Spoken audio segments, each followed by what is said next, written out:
Good afternoon and welcome to the HRBT Expansion Project Construction Open House. My name is Stephen Myers and I am the Communications Manager for Hampton Roads Connector Partners, also called HRCP, the design build contractor for the HRBT Expansion Project. I want to thank you for joining us this afternoon for the virtual open house.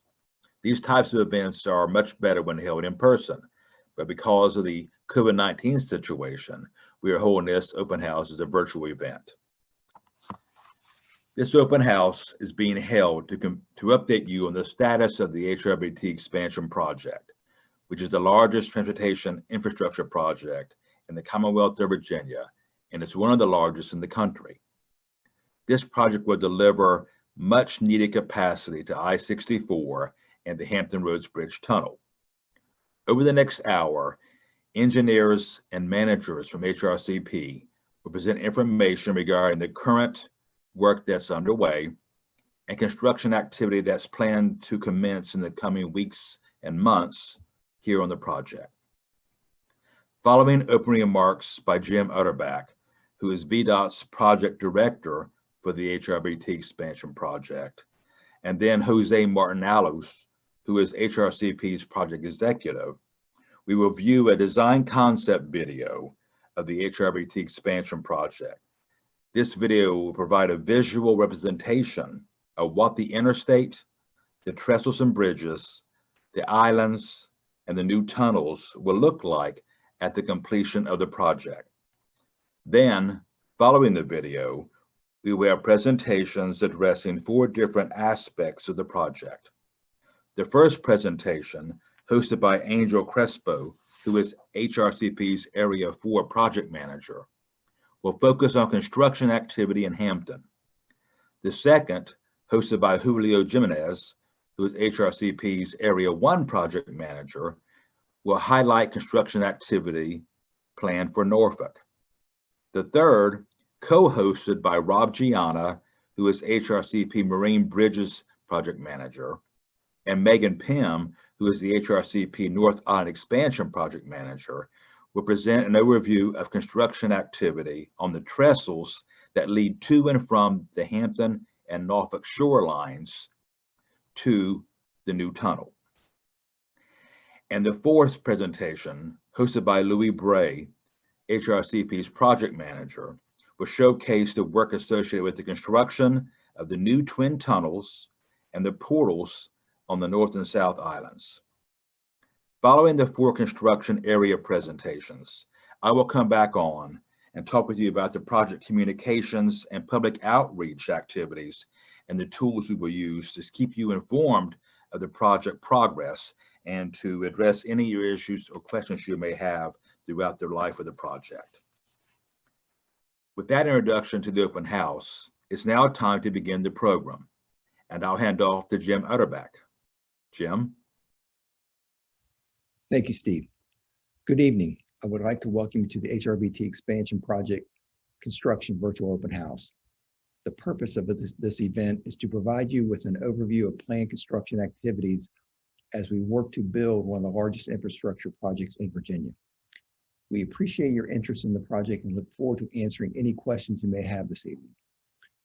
The HRBT Expansion Project is a result of the vision and collaborative efforts of state and local leaders, with the majority of the funding coming from HR-TAC. Not only will this project ease congestion and increase travel time reliability, it will also support emergency evacuation readiness and will provide an economic boost to our region. Our team is committed to delivering the HRBT project on time and on budget. But most importantly, we are committed to safety. Safety for our construction crews, as well as for the motorists traveling through the corridor every day. With an anticipated completion date of November 2025, there will be construction activities occurring concurrently for the interstate widening in Hampton and Norfolk, construction of the bridges and trestles, and of course, the tunnel construction. While VDOT is committed to maintaining 2 lanes of travel in each direction at the Hampton Roads Bridge Tunnel during construction, there will be significant work happenings throughout the project corridor, which will require temporary lane closures and traffic shifts. We appreciate your patience and understanding as we all work together to complete the project and provide the needed additional capacity for the Hampton Roads Bridge Tunnel. At this time, I will pass the mic to Jose Martin, the project executive for HRCP. Jose. Thank you very much, Jim. Thank you to all of you for attending the community open house that we have organized. The project so far has had a very successful story, and we hope it remains the same. So far, we've been able to have a very good collaborative effort with many of the stakeholders of the project, one of them being the agencies. I think it's well known that the permitting went pretty smooth and even sooner than what was expected. We have been through already our first bird hazing season, and we are preparing for the second one. The first bird hazing season was a very challenging one because it was the first one the birds were going to find some other people on the island than what they were used to. However, I think it's another good story of how the collaboration with the agencies have proven to be successful. The birds were able to migrate to the Fort Wool Island, and that was not a problem, and we could still perform our work. We have tried to implement that model along the whole corridor, and with the main stakeholders such as the Navy and Norfolk and Hampton University and the City of Hampton, we have developed several different specialty work groups that have met with their work groups during the design to be sure that we have refined the solution of our design and that we meet all the needs of the stakeholders. So that's been a key element that we identified at the beginning of the design, and we wanted to organize that way. I think that it's been very successful. Steve will account for the many sessions of outreach events that have been taken with the marina stakeholders and even with the cities. So I think that's on the right path. We are trying to design our project to where we are the less of a nuisance to the traffic as possible, although we need to acknowledge the magnitude of this project. The island works are already ongoing. I'm sure many of you have already seen the cranes and the barges on the water. The bridges are also starting to pick up the pace, and now it's the time to start on the roadway. That is what will affect more the public. We have designed, with that in mind, a traffic pattern that will minimize the amount of large traffic shifts to avoid generating confusion. I'm sure Igor later on will go over it with his presentation. We are also maximizing, to the extent possible, the use of precast on some of the bridges so that the MOT impact to the crossing roads and the crossing streets is minimized in time and in length and in area. So we are working on that. We are closely coordinating with the cities on the MOT efforts. And also we need to acknowledge all the effort we've done with the utility coordination. We have signed several MUAs already with the different stakeholders and different utility owners, and we're ready to ramp up. So now we wanted to put together this presentation today. I hope you enjoy it. I think it's pretty extensive on explaining what's going to be going on. And then you're going to have the different work sessions where you're welcome to ask all the questions to the area project managers as you deem appropriate. Hopefully we'll have your answers. If we don't have your answers, be sure that we will get back to you and on a short notice, and we will be able to give you the answers you're looking for. So I appreciate everybody coming here. We would have loved to have this event, obviously in person, but for the reasons we all know, we're all trying to look for alternate methodologies. And I think so far we're being able to keep up the pace. And I'm hoping we can, at the end of this trip, talk about the story of success, even with alternate delivery methods.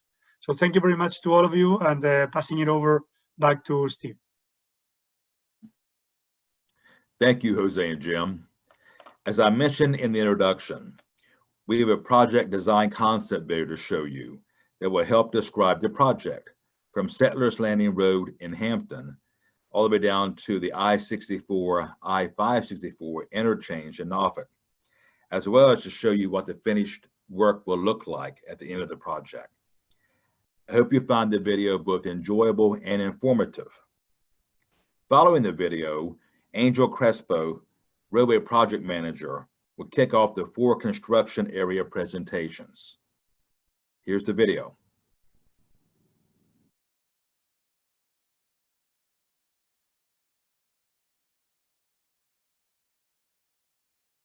The I-64 Hampton Roads Bridge Tunnel in southeastern Virginia, between the cities of Hampton and Norfolk, has long been one of the region's most congested corridors. The existing 3.5-mile facility consists of 2 two-lane immersed tube tunnels on artificial islands, with trestle bridges to the shoreline in Norfolk and Hampton. Traffic through these 2 tunnels exceeds 100,000 vehicles per day during peak summer traffic. Typically weekdays, traffic backs up during morning rush hour from Hampton to Norfolk, and evening rush hour from Norfolk to Hampton. The Hampton Roads Bridge Tunnel Expansion Project, the largest transportation infrastructure project in Virginia's history, will serve to ease this congestion. A comprehensive agreement between the Commonwealth of Virginia and Hampton Roads Connector Partners was signed in April of 2019. Hampton Roads Connector Partners, a construction joint venture comprised of Dragados, Vinci Construction, Flatiron Constructors, and Doden Campion Bernard, was selected as the lead design-build contractor, with HDR and Mott MacDonald as the design firms. The $3.8 billion design-build project is being funded primarily by the Hampton Roads Transportation Accountability Commission.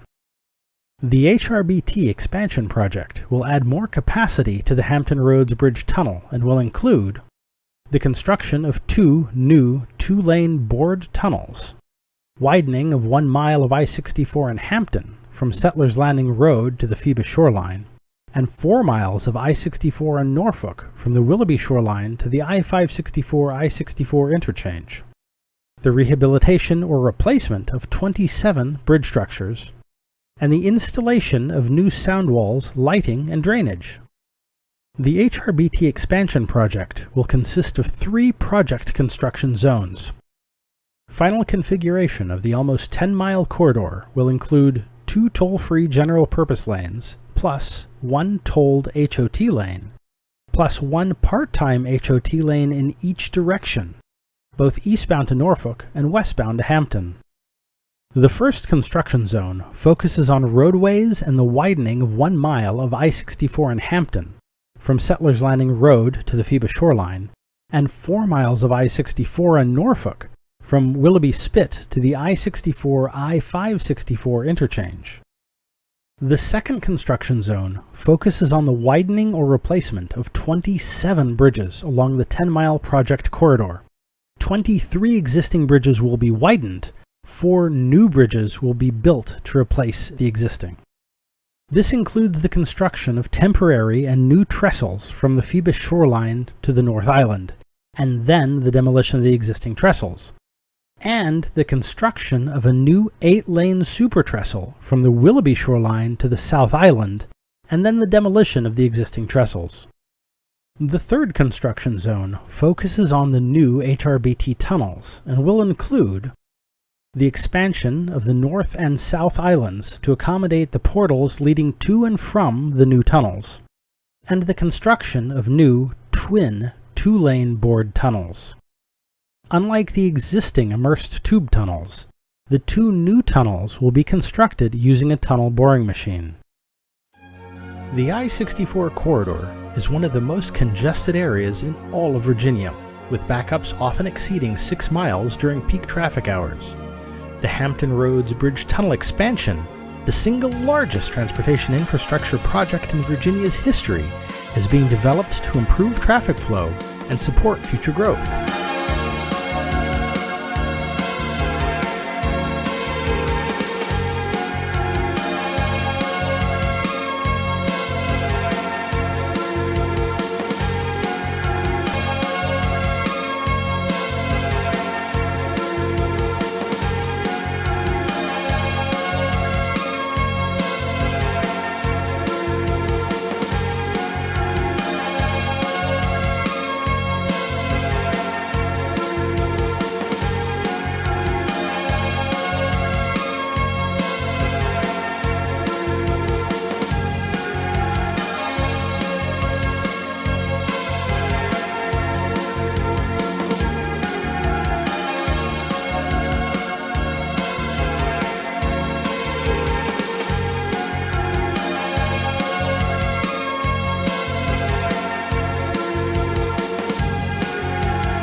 The HRBT expansion project will deliver several benefits to the traveling public in Hampton Roads. These include a significant increase in capacity and easing of congestion along the 10-mile corridor, an improvement in travel time reliability, improving safety, and supporting emergency evacuation of the region. The project timeline, consisting of design, permitting, and construction, is 6 years. Land and tunnel work will be happening simultaneously.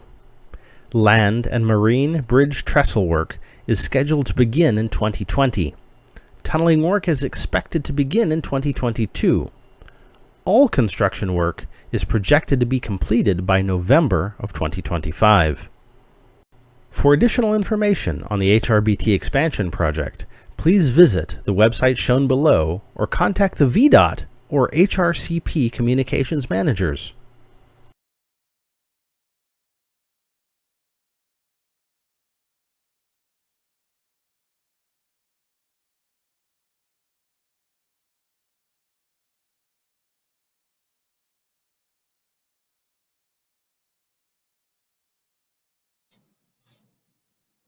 Hey, thank you, Steve.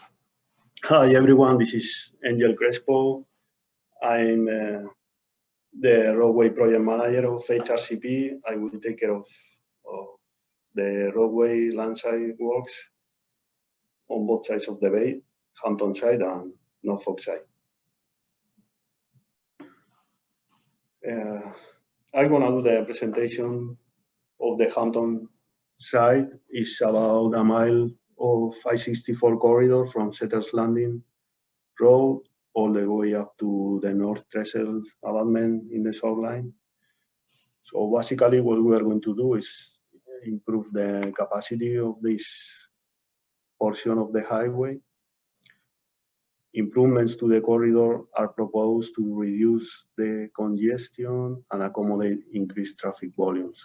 In other words, we are going to add 2 additional lanes on each side of the section, eastbound and westbound. Also, we will build some retaining walls due to the existing constraints, like the National Hampton Cemetery or National Avenue on the south side of the photo. We will improve also the current pavement section, and we will build a new storm drainage system. At the end, we will build also several sandwalls along the westbound side. So also we are gonna give you some high-level schedule, and I'm gonna try to explain how we are going to do this work. This is important because due to the existing traffic condition, we will keep all time the 2 lanes.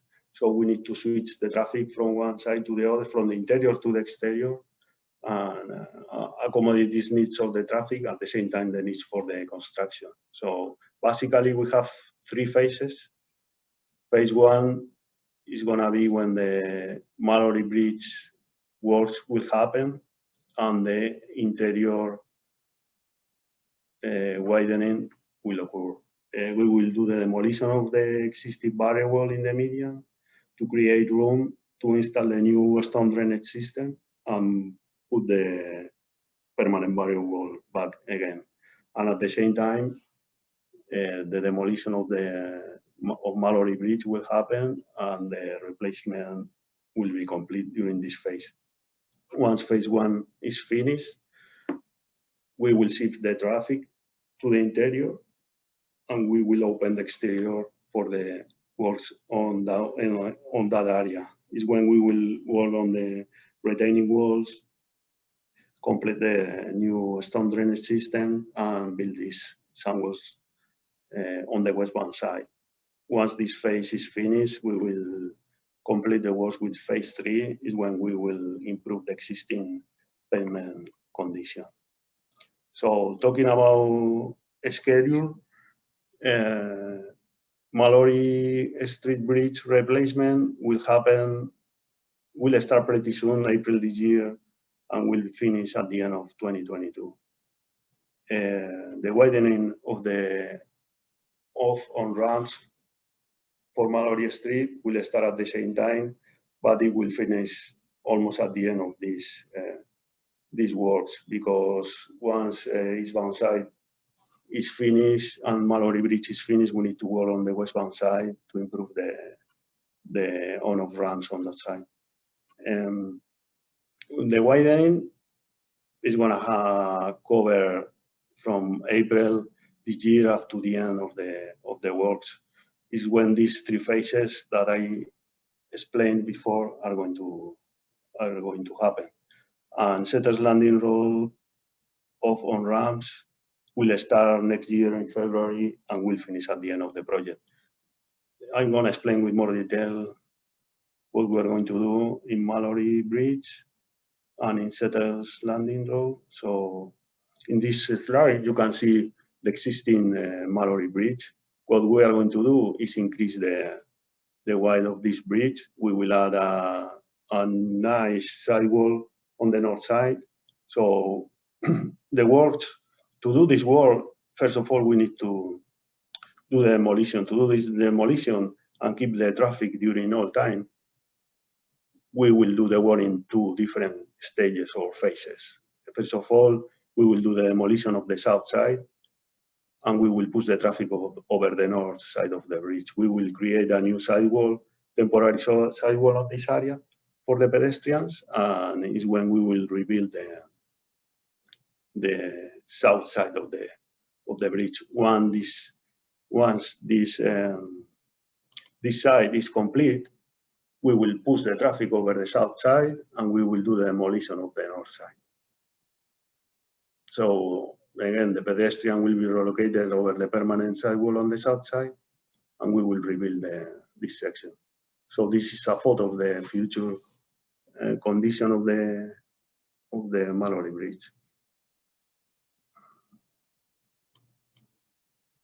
Talking about Settlers Landing Road. Settlers Landing Road, the works that are going to be done in this area are going to affect the on-ramp, eastbound on-ramp, and westbound off-ramp. We will not do any major work on the right side of this photo, that is westbound side of Settlers Landing Road. What we are going to do here is increase the widening of these two ramps through the exterior, and on this gore area, we will install a new storm drainage system.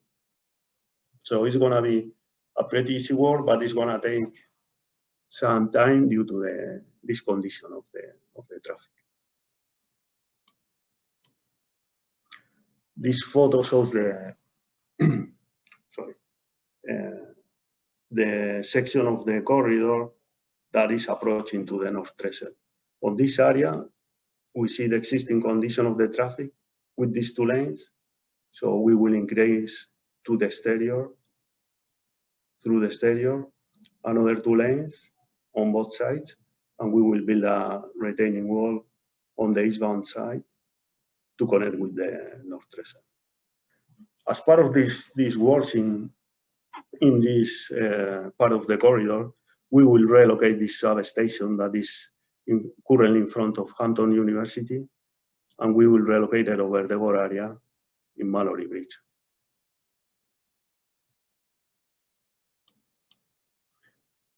And this slide shows the future condition of the corridor. This is what I was mentioning at the beginning of the presentation. The existing two lanes on each side are gonna become 4 lanes, 2 general purpose lanes, eastbound, westbound, and 2 hot lanes in the interior with the new slip form variable. Okay, this is all for Hampton side. Now Julio Jimenez will take over the presentation with Norfolk side. Thank you. Thank you, Angel. We are going to go through the Norfolk construction activity. I'm Julio Jimenez. I'm the project manager of the Norfolk landside bridges, and I will walk you over the upcoming activities that we have in the next few months.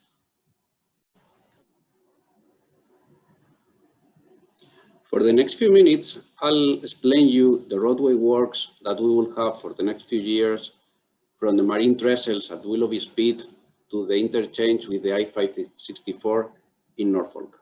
So the roadway work contains 5 miles of roadway work and bridges. The project starts at Willoughby Speed and finishes at the interchange with the I-564. The key activities that we will have are basically the widening of the I-64. Right now, the current conditions have 2 lanes of work. We will widen to get an additional 2 more lanes to get 4 lanes of traffic on each bound. We are going to widen also 9 interstate overpasses: Bayville, Fourth View, Mason Creek, First View, Evans Street, Patrol, Granby, Little Creek, and I-564. All of them will be widened on the eastbound and on the westbound, except the last 3 ones that will be widened only on the eastbound. And we have also 3 major bridges, which are Willoughby Bay Bridge, which has 1 mile long, Mason Creek, and Ostes Creek. These 3 bridges are longer than the others and will be done from temporary trestles. The key dates of the works, right now the project is working, developing the design. We are getting drawings over the next few weeks. So we are going to start on Bay Avenue and Ostes Creek, building temporary trestles that will allow us to widen the permanent work from these temporary trestles. These works will start in the next few days. The rest of the bridges will start probably during the summer, and the work will be carried over for the next 2.5 years. So the bridges work is scheduled to be finished by the end of 2023. This is a general overview of Bay Avenue. The work here at Bay Avenue is starting on the next few days.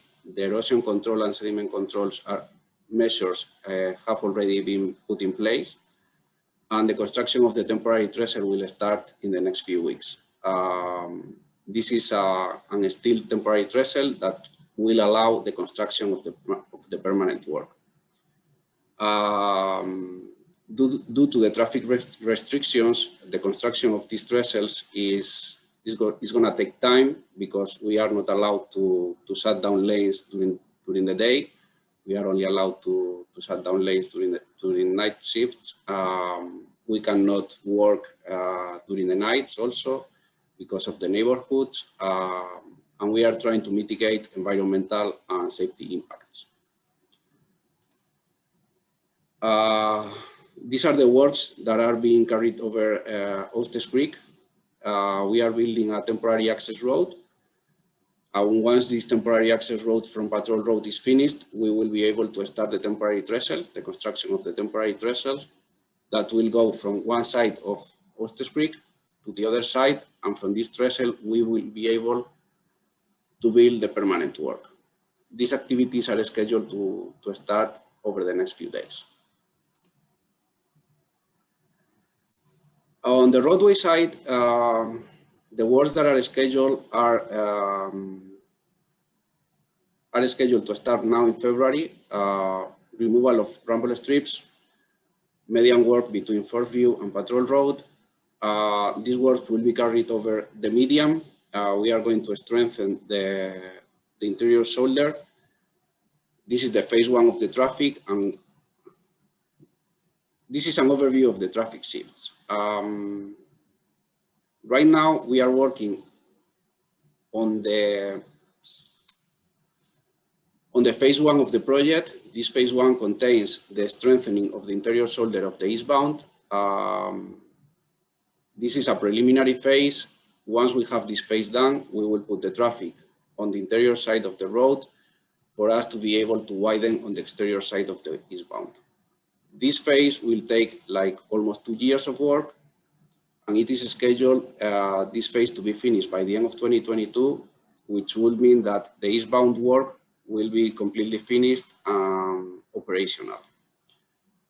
By that time, we will start the widening on the west side, doing mainly the same. We will put the traffic on the exterior side and we will widen on the median. And these works will take another 2 years. By the end of 2024, this is scheduled to be finished. And the remaining works that will be carried over by the last semester of 2024 are overlay, pavement works, minor works. This is the final configuration of the road. We will have, right now the current conditions are 2 lanes. We will have 4 lanes with full capacity of the road. And this configuration will be achieved by the end of 2024. This is for both eastbound and westbound. And this is a long-term view of the works that are going to be carried in Bay Avenue. So here we will be widening on the exterior side of the eastbound. Also the ramp will be completely replaced with a new geometry, and the westbound will be widened on the median side. This is what the work that will be basically carried over the entire I-64. And this is the long-term view of Foster's Creek. This is the other major water trestle that we have on the roadway. And basically the work is the same, widening on the exterior side and widening on the median for the westbound. And now I will pass it over Rob Jan and Megan Ping, who will introduce you to the marine works. All right, thank you, Julio. I'm Megan Pym, and I'm the project manager for the island expansion, and that's what I'll be speaking about today. Hi, and I'm Rob Gianna, the project manager for the marine bridges on the project, and we will be presenting the upcoming marine work on the project.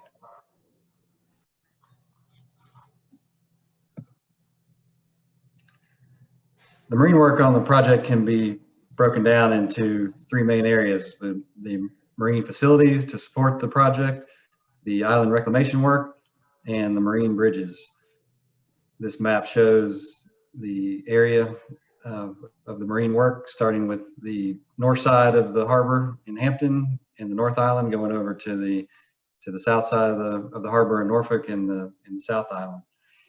And the north bridge that connects to the North Island, and the south bridge connecting to the South Island. The focus of our marine facilities is at the Willoughby Spit site. We've got our project offices there, as well as tugboat docks and crew boat docks for launching our crews out to the work site each day.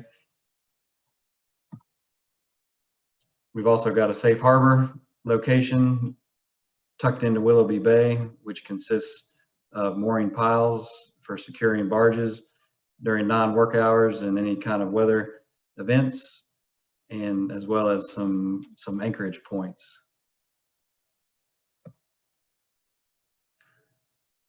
Another safe harbor location for the project are 6 mooring anchorages in the Hampton Flats area of the harbor, as seen on this drawing.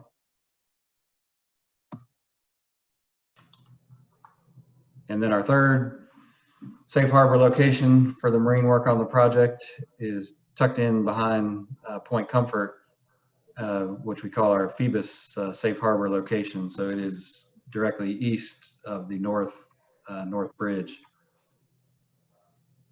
So these areas will allow us to have safe locations for all of our marine equipment during any kind of significant storm event, including hurricanes, tropical storms, et cetera, to keep the existing infrastructure safe.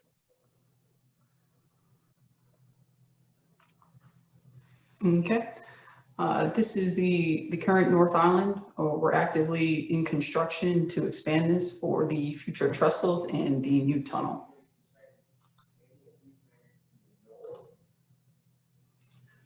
So the channel impacts are very minimal with the new island expansion. There's been a slight channel realignment, but we do maintain an 85-foot buffer zone.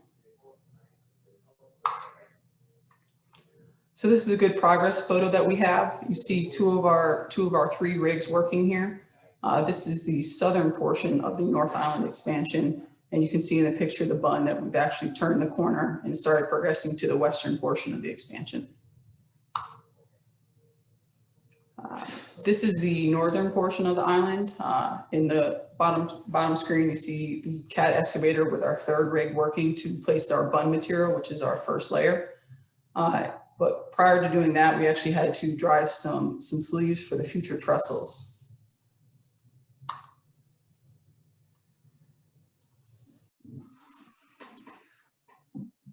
So there's 2 main marine bridges that we call trestle bridges on the project. The first is the north approach trestle bridge. So it connects, as I mentioned previously, from the Hampton shore near Phoebus and Hampton University, connecting out approximately 5/8 of a mile out to the North Island. So this top drawing shows the existing North Island, and you can see the 2 existing marine bridges going into that island.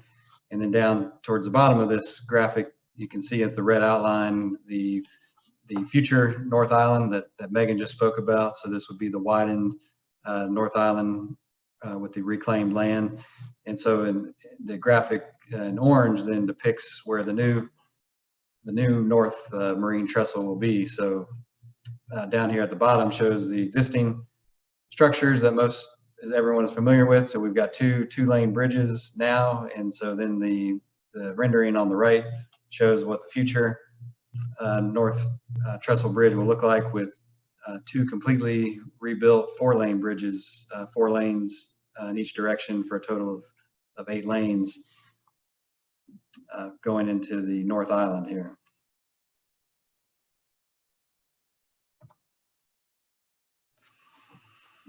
And similar on the South Marine Trestle Bridge. So this is the structure, again, as mentioned previously, that connects from the South Island coming out of the existing tunnel down to the Norfolk shoreline at Willoughby Spit.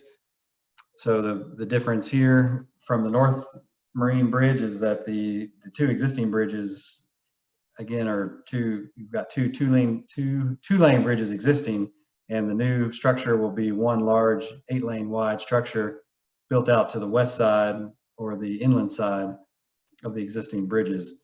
However, we still will have the auxiliary ramps here that split off as you approach the South Island to get into the 2 existing tunnels, but the main line structure will connect to the slightly widened portion of the South Island to connect into the 2 new tunnels.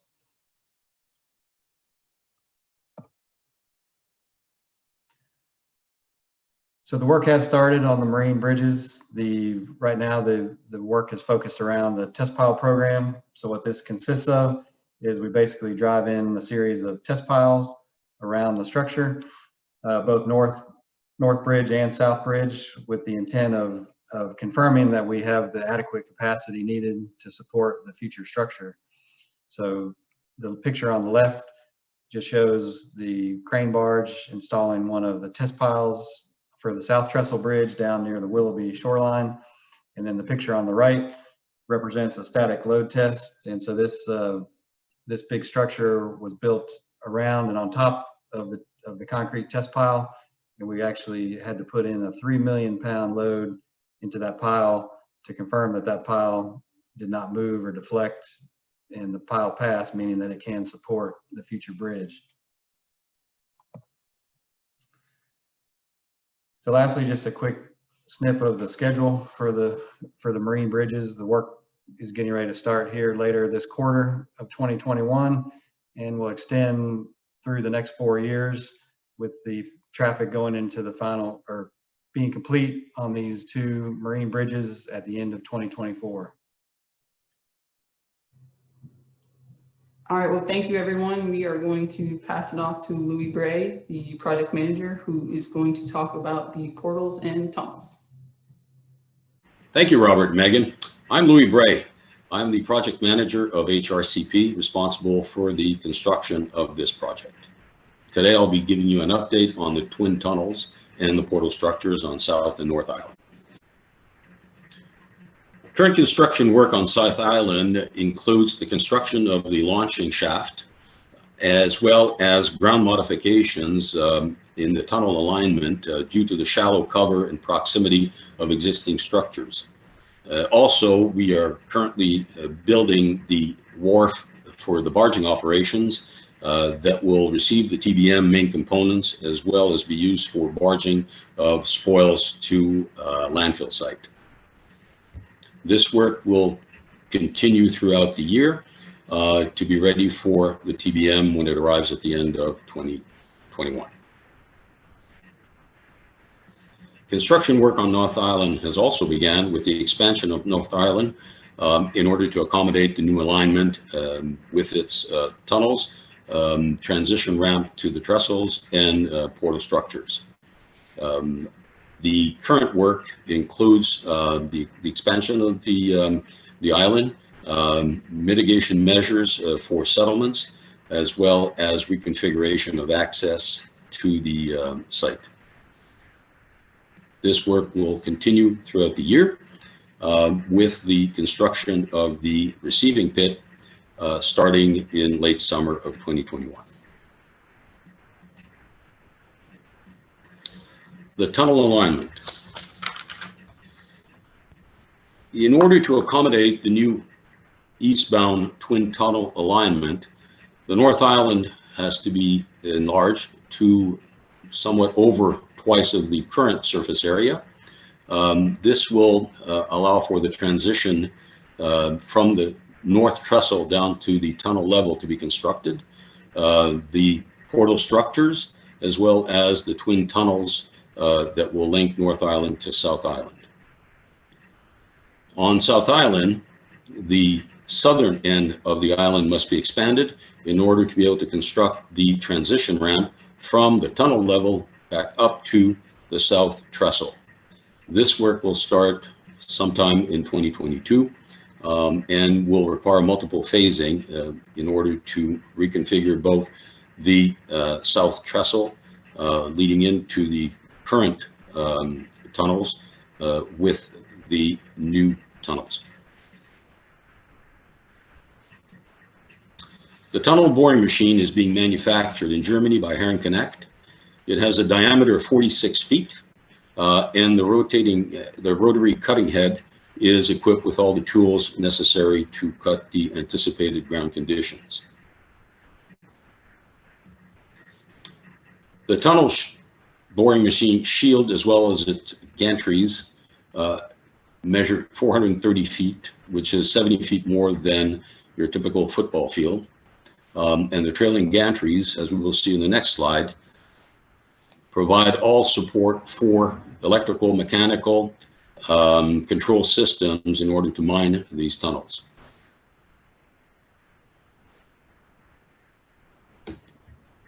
The tunnel boring machine consists of the shield, main two components, which are the rotary cutting head at the front and the thrust cylinders right at the back that push the rotary cutting head as it cuts the ground.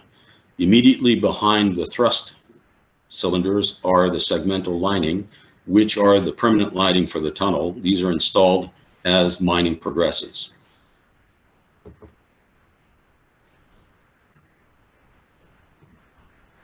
This is the shield.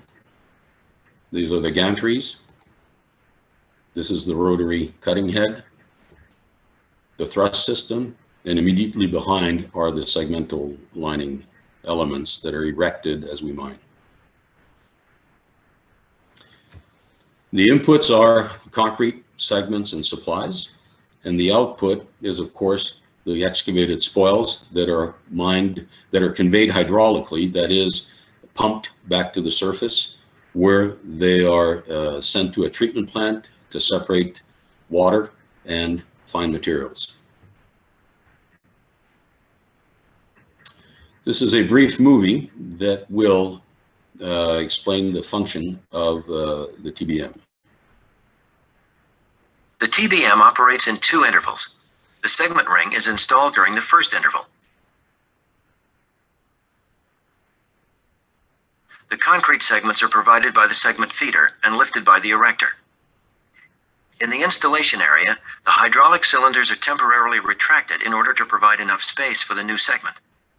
The segments are positioned to the millimeter and secured by the cylinders immediately after their installation. After that, the segments can be bolted. The conical keystone is inserted from the front.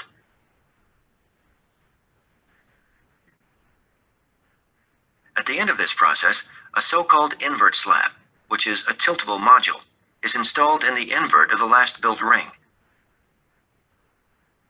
It is used as support of the gantry, which is now trailed.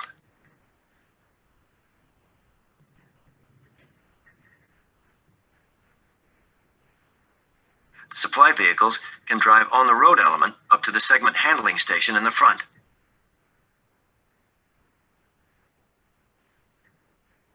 On the third level, a segment crane transfers the concrete segments from the TBM rear to the front.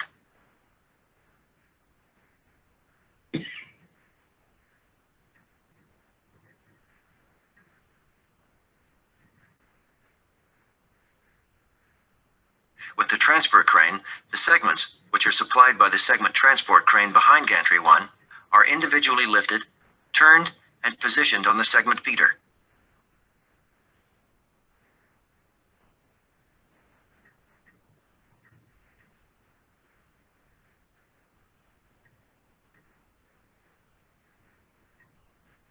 The segments are continuously supplied by the segment transport crane.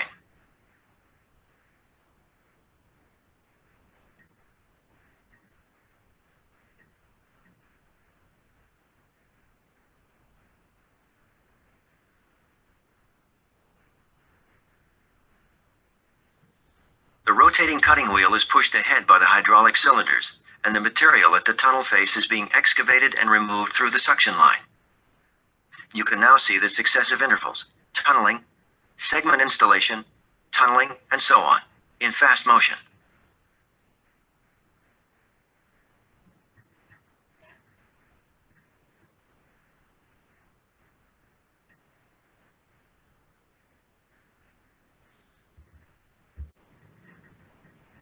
So here you have a photo of the finished tunnel.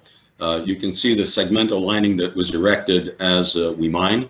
And right behind, we are building out the internal structures, starting with ballast concrete at the bottom that will be followed by the roadway itself and the egress corridor, installation of all electrical, mechanical, ventilation, and control systems. And now I'll hand you over back to Stephen Myers to close out the program. Thank you, Louis. If you found the 4 presentations informative and that you now have a richer understanding of the HRBT expansion project, the construction work that's now beginning, and the work that will be taking place over the coming months and years to deliver the new tunnels and the roadway expansion. And I want to talk to you about the project communications and the public outreach activities and the tools we'll be using over the coming months and years to keep you, the public, informed and up to date on the project progress. A major focus of the project is also to keep you, the public, informed of what's going on throughout the project. And we have various ways of communicating with you. The slide here shows Andy Fox, who's a reporter on WAVE 10, interviewing Jim Utterback, the VDOT project director, recently for a series of works that Andy featured on the work being undertaken on the South Island. That's just one way we communicate through the media with the public, but there are others, as shown on this slide, other ways that we communicate with the public on an ongoing basis. The first there being a stakeholders committee that we meet with on a quarterly basis, representing individuals from the localities, from various businesses and institutions, as well as the military, to make sure they're aware of what's going on in the project. We do a lot of social media through VDOT and the VDOT sites. We do virtual presentations. Hopefully we're doing live presentations in the near future to both civic groups as well as businesses and organizations to let them know what's going on. There's a monthly newsletter put out on the project. There's podcast that we have done, I think four to date on various aspects of the project. And there's a twice a year HRBT Expansion magazine that goes out. We also have had recently a community engagement opportunity whereby we solicited input from middle school students in the area to help name the TBM. It's traditional that tunnel boring machines and large pieces of mine equipment are given a name. And so we reached out to the local middle school students to sort of have a contest, and we will announce the winning name for that in the coming weeks. As we begin construction activity, particularly in the highway areas, there will be times when we will have impact on travel. We are committed to keeping 2 lanes of traffic in both directions, eastbound and westbound, throughout the life of the project. But there will be times when we'll have to do either a lane closure or a shoulder closure or an occasional traffic shift. Hopefully, most of those will be held at nighttime or on weekend hours. But we will let you know what's taking place ahead of time so you can use that in your plan for your travel. Other ways of staying in contact with us for those kind of traffic alerts is through the website, hrbtexpansion.org, through Twitter, email blasts that will go out from the project, as well as the VDOT 511 app. This slide helps to communicate various forms of communication or modes of communication to get in contact with either VDOT or HRCP regarding any concerns, issues, or questions you may have regarding the project. There's a telephone number, there's our website, there's email at hrbtinfo@vdot.virginia.gov, Twitter, Facebook, and LinkedIn. So there's various forms of communication tools. Please reach out to us. We'll be happy to address any concerns or questions you may have.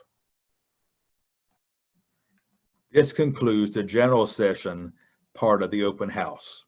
We will now have 3 breakout sessions, one dealing with roadway construction in the cities of Norfolk and Hampton, a second dealing with portals and tunnel construction activity, and a third dealing with the marine construction activity.